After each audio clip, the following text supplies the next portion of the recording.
नाजरीन आदाब। मैं प्रोफ़ेसर जावेद इनाम सिद्दीकी, शोबा इल्मुल अदविया, national research institute of Unani medicine Hyderabad, आज साइनोसाइटिस की बीमारी के ऊपर हम बात करेंगे।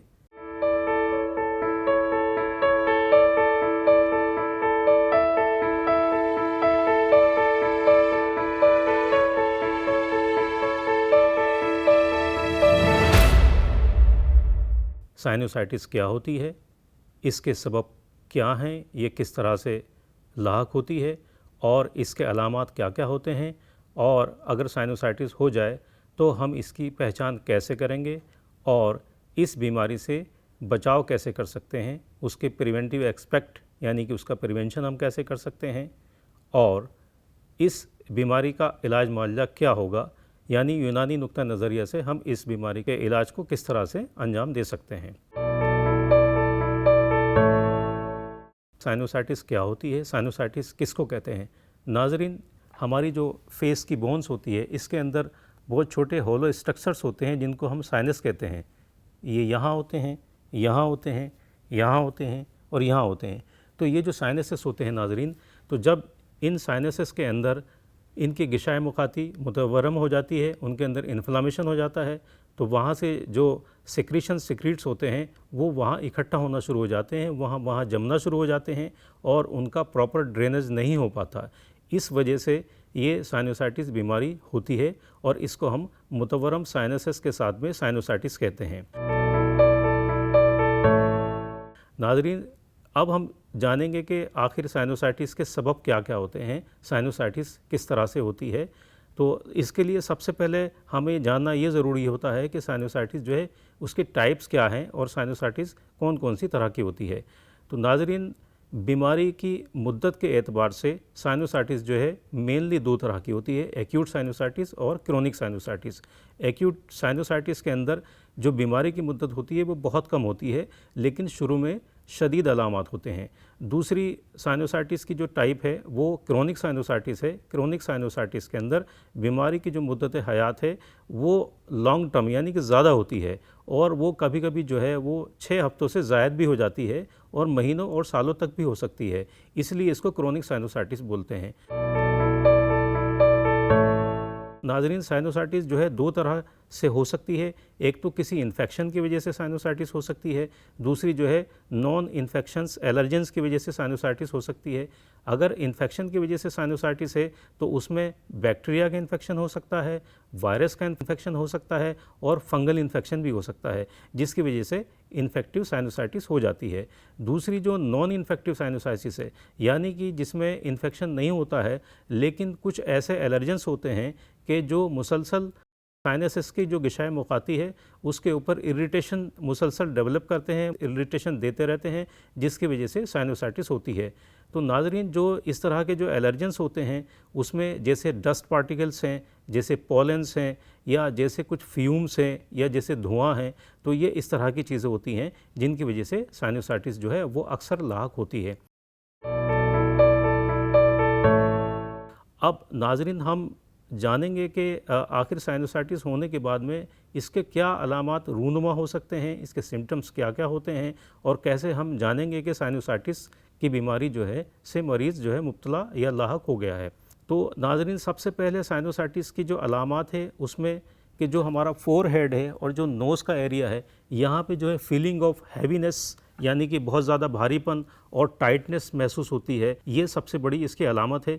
शुरू की हालात में जो नेज़ल डिस्चार्ज यानी कि नाक से कुछ सेक्रीशन सिक्रीट होने शुरू हो जाते हैं, ये शुरू की हालात होती है। उसके बाद फिर नेज़ल ऑब्स्ट्रक्शन यानी कि नाक बंद भी हो जाती है, तो ये भी इसका एक अहम अलामत है। इसके साथ साथ कभी कभी मरीज़ को जो है मेलेस फीलिंग होती है, यानी कि उसको फ़ीवर नहीं होता लेकिन उसको फ़ीवरिश लगता है, उसको ऐसा लगता है कि जैसे उसको फ़ीवर हो गया है, लेकिन एक्चुअली अगर टेम्परेचर चेक किया जाए तो उसको फ़ीवर नहीं होता है।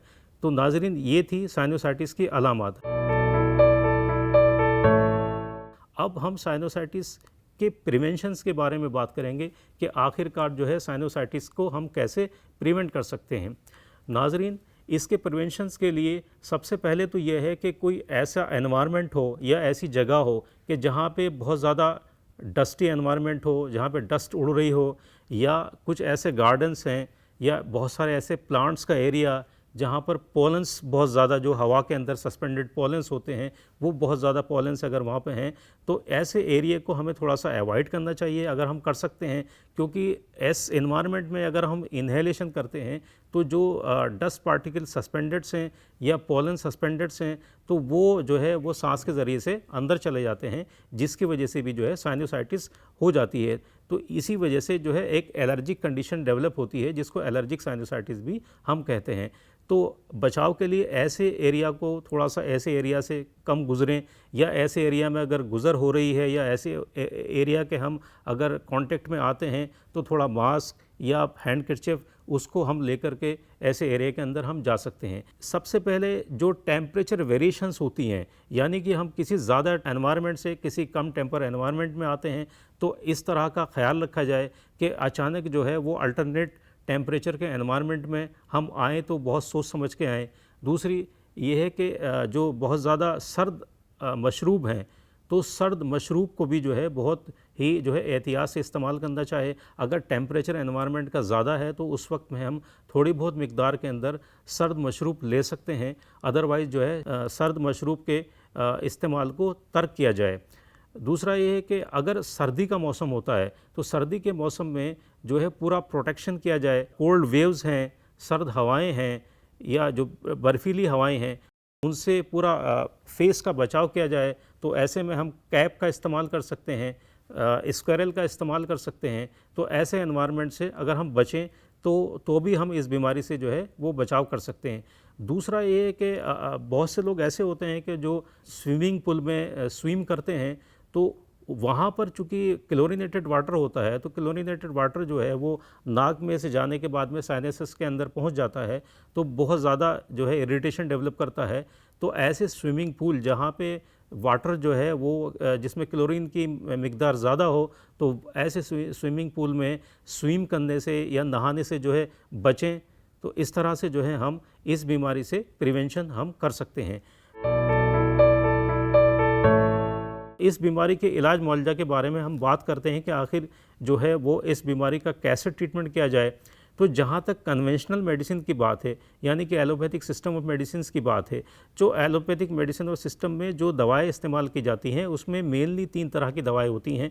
पहले एंटीबायोटिक का इस्तेमाल शुरू होता है। दूसरा जो एंटी हिस्टामिनिक दवाएं हैं, यानी कि बॉडी के अंदर जो हिस्टामिन लेवल थोड़ा बढ़ा हुआ होता है तो उसको कम करने के लिए एंटी हिस्टामिनिक दवाएँ इस्तेमाल की जाती हैं। तीसरी, यानी कि चूँकि नाक के साइनसेस के अंदर कंजेशन बहुत होता है, तो उस कंजेशन को दूर करने के लिए डिकंजेस्टेंट दवाएं इस्तेमाल की जाती हैं।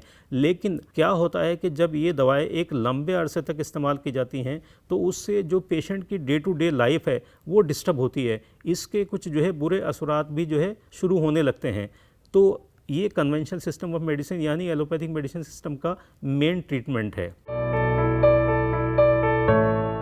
यूनानी इलाज मुआवजा में साइनोसाइटिस के लिए सबसे पहले जो है वो कुछ ऐसी दवाएं इस्तेमाल करते हैं कि जिसमें स्टीम इनहेलेशंस के थ्रू जो है पेशेंट को स्टीम दी जाए, ताकि जो अंदर की जो ग़िशाए मुखाती है, जो मुतवर्रम है, उसकी सूजन कम हो जाए और जो इरिटेशन अंदर हो रहा है वो इरिटेशन कम हो जाए। तो इसके लिए कुछ ऐसे इनहेलेशंस, यानी कि कुछ ऐसी दवाओं के जो शांति बनाते हैं उसको बॉयल करते हैं दवाओं को, जिसमें बाबूना, नाखूना और सोया, इन तीनों को हम बराबर मिकदार में लेकर के पानी में डाल करके बॉयल करके जब उसकी स्टीम आने लगे तो उसकी स्टीम को इनहेल करें।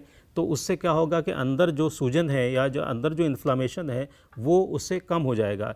इसके साथ साथ जो है कुछ दवाएं डिकॉक्शन के तौर पर, यानी कि जोशानदे के तौर पर भी इस्तेमाल इसमें की जाती हैं, दी जाती हैं, जिसमें सबसे बेहतर दवा जो मानी गई है वो बनफशा, यानी कि जो बनफशा है उसको हम पानी में डाल करके उसको बॉयल करके उसका डिकॉक्शन बना करके उसको सुबह शाम 2 बार लें।